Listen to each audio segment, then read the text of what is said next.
Good morning, everyone. It's time to go on the record. I think the big issue the people in Boston and Massachusetts generally face is they don't have a concrete proposal to chew on. On this Easter morning, more twists and turns and a team of gymnasts. The Boston Olympic bid. Second thoughts, leadership concerns as the pursuit of the golden ring skids on.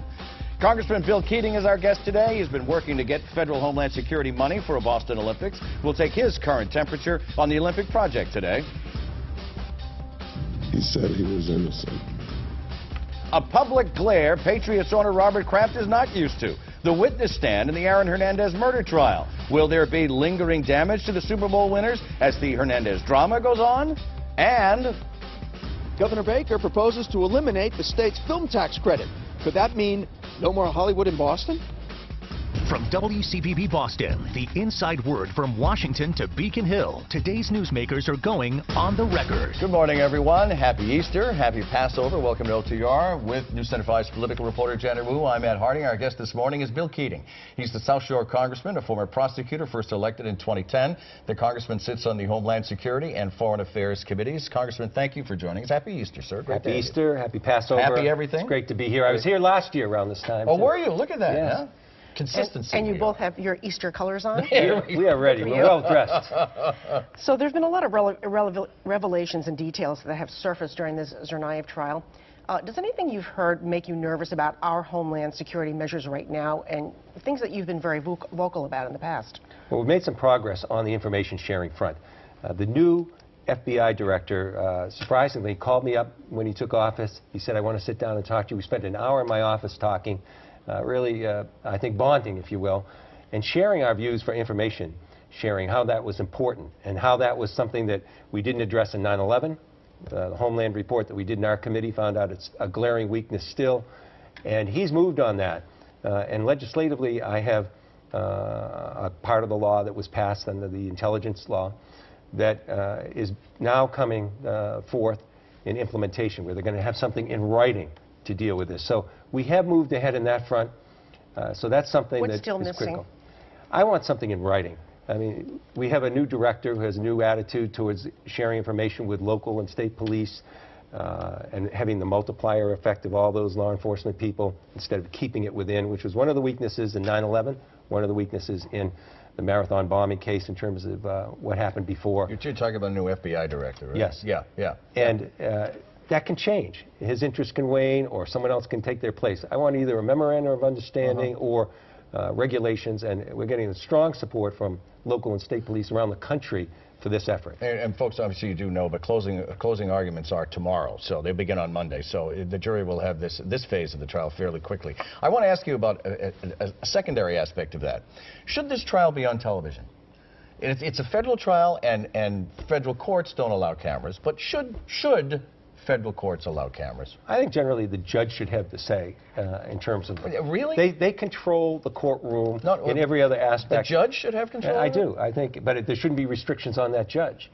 And the judge should have control. But we own the courts, Congressman. The judge doesn't own the courts. The governor doesn't own the courts. The president doesn't own the courts. We own the courts. But everything that happens in that trial is under the control of the judge. And part of the problem may be in a particular case, and if the judge gets a sense of that, this can put pressure on witnesses. It can put pressures unduly on victims. It can. And it can be an inhibiting factor with people as well. So you don't want that to happen. And you want to make sure that case goes in clearly with the less chance of appeal as possible and have a fair enough trial. I've had cases that I've had that had films there. I mean, the Griner trial was filmed on Court TV nationally. Do you see a problem with the Hernandez trial being on television? The Hernandez trial it's a state trial, so it's on television. I don't have trouble with it being on TV.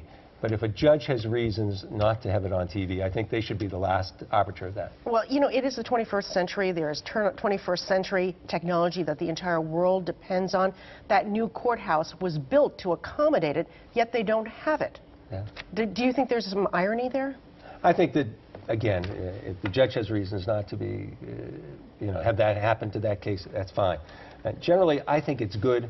I always felt as a district attorney that the more the public understands the system, the more they see how it operates, the more confidence they have in the system. And that's important. and it's also important for people's feeling of security. If they know what's going on, they usually will feel more secure. And then you're not getting things secondhand, which always aggravated me as a DA too, because people would say, how come that happened in the trial? I said, it didn't happen. And so generally I think it's a positive, but I would always make the judge that last decision maker. Let's move the conversation over to that horrific airline disaster in Germany. It's revived a lot of fears among travelers here. What can you tell us about our security measures that need to be either revisited or upgraded at this particular point in time? Well, that's been an area of concern ever since I took office. Going back from Delmonte Tisdale and what happened, I moved to the subcommittee on transportation security and Homeland too to move this forward. Last year I put in a request to the GAO, that General Accounting Office, yeah, that oversee the procedures of government, and I wanted them to do a review of airline security, both the perimeter security that I talked about in that instance, but also the interior security, because that's important. Part of that is finding out and screening the employees and people that have access on the inside. We're so fixated, I think, on intruders from the outside. Sometimes we're not focused on the inside. So was that system that was on that airplane the wrong system, or do you think it was the right system but not used correctly? Well, it's wrong in the sense that the U.S. system has 2 people in the cockpits all time. They did not. There's a legislation, too, for a double door that I'm a co-sponsor of, which will create a greater flexibility if the pilot has to go to the bathroom or be removed that way. But importantly, with this GAO study, and we've followed it up, we're going to get the report this year, we're going to be dealing with issues about the employees and you know, how safe it is. And I think now with this happening, there'll be issues on the mental health of those What happened there could happen here then, in other words. It could. It's less likely to because of the 2 cockpit. Right. I was going to ask about that. You believe that's a good idea? A second person in the cockpit it's the at U.S. all times? It's the U.S. rule. Yeah. And immediately, Flights, right? the international flights are now moving it. Yeah. Initially, Lufthansa was saying they weren't going to change. That lasted about 10 minutes, I think. Yeah. And they went right to the rule itself. So there's things that we have to look at in the interior, and a lot of that will deal with the people that have access in the interior. And I think that what we requested will also include what happened in this in terms of how do we deal with mental health issues. You don't want to have a chilling effect so that people avoid those. But you have to use common sense here and say if someone has a problem like this, then we should come forward. And the states, most of the states in the United States have requirements or allow mental health experts or doctors to, if they think there's an emerging public safety need, so they can come forward. We have reached the OTR Pop Quiz moment. You ready? Already? Already? It's your own little personal Easter egg hunt because it's Easter Sunday, and we thought we'd give you a little scramble of topics for the OTR Pop Quiz. Question 1. Yemen is the most recent country engaged in a civil war, and of these countries, Syria, Uganda, Nicaragua, which one is not in civil war? Syria, Uganda, Nicaragua. Nicaragua. Nicaragua, the Civil War, 26-27, and Nicaraguan Revolution, 60-90. The USOC will poll to see if public opinion improves for Boston in Boston 2024.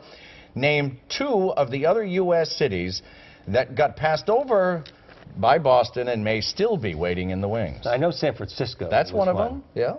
And there's the other, I don't know. It'd be the city you work in is one, and L.A. is the other one. Huh. So L.A., San Francisco, Boston with the final 4. We continue with the Carter's List. Stay with us.